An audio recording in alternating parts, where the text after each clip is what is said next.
কত যাচ্ছে আম্মু রেডি? হ্যাঁ ডাক্তারের কাছে ডাক্তারের কাছে যাচ্ছি, আমি কিন্তু শপিং করে দেওয়া লাগবে। আজকে সংসারে কিছু নিতে যাচ্ছি, ডাক্তারের কাছে যাচ্ছি। তো দেখতে থাকুন কোথায় যাই আর কি করি। আম্মু আজকে কি যাওয়া হবে বাজারে? কেন ভ্যানই তো নাই, কপাল পোড়া।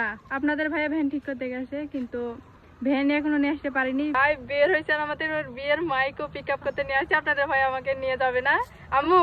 এই বিয়ের মাইক আমাকে নিয়ে যাবে, ওটাতে যাবো। তো ফাইনালি একটা ভ্যান পাইছি। কেবল লেজের দোকানে চলে আসছি, লেস কম হয়েছিল জামা বানাতে, তো লেস কিনতে চলে আসছি। বাজারে আসছে আর এই যে বৃষ্টি পড়া শুরু হয়ে গেছে, বুঝতে পারছি কি জানি না। আম্মু এই বৃষ্টি যদি জোরে আসে, বাইরে যদি না যাওয়া হয়নি। সত্যি তো আমার নন্দে বাড়ি আছে, আমার মনেই নাই আসলে। নন তুই জন্য মনে বেসে গেছে। বৃষ্টি হচ্ছে, বৃষ্টির মধ্যে মানে ঘুরতে ভালোই লাগছে। আমার শাশুড়ি তো আগে আগে হেঁটে চলে যাচ্ছে। আম্মু বৃষ্টির মধ্যে ভিজতে শপিং করতে ভালোই লাগছে, তাই না? অনেক খোঁজাখুঁজির পরে দোকানটা খুঁজে পাইছি, কারণ আমরা এখন প্লেট কিনবো। এই যে প্লেট, এগুলো কি জানি না। আমার শাশুড়ি এসে বসে পড়েছে, অনেক ক্লান্ত হয়ে গেছে, তাই না আম্মু? মেলা ক্লান্ত হয়ে গেছে। বাইরে দেখেন কেমন বৃষ্টিতে রাস্তা যখন ভিজে গেছে। কেমন কোনটা ভালো লাগছে?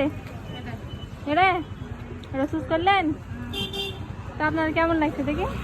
গ্লাস নেবেন না সাথে? ফাটা ডাটা হয় তাহলে ফেরত নেবেন? নেবেন বলেন বলেন। হ্যাঁ হ্যাঁ দেওয়া হবে, পরিবর্তন করে দেওয়া হবে। চিনতে আবার তো পারবেন, চিনতে পারবেন?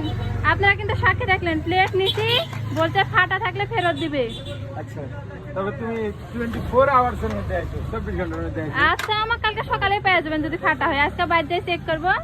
আপনারা কিন্তু সাক্ষী থাকলেন আপু ভাইয়েরা। কসমেটিক্স এর দোকানে আসছি, আর এই যে এটা ব্রোজ আর এটা কাঁকড়া। আমার শাশুড়ির মুখ কসমেটিক দোকানে আসলে যে কালো হয়ে যায় কেন আমি বুঝি না। তো ফাইনালি কসমেটিক্স দোকান থেকে আমার জন্য ব্রোজ, এই কাঁকড়া, চ্যাপস্টিক, এগুলো তিনটা আমার, আর এই দুটো হলো ক্লিপ আমার ননদের মেয়ের জন্য। আমি যেখানে যাই ওর জন্য কিছু কিনি। তো আমার মতন কে কে ননদের মেয়ের জন্য জিনিস কিনেন, কোথায় গেলে অবশ্যই জানাবেন।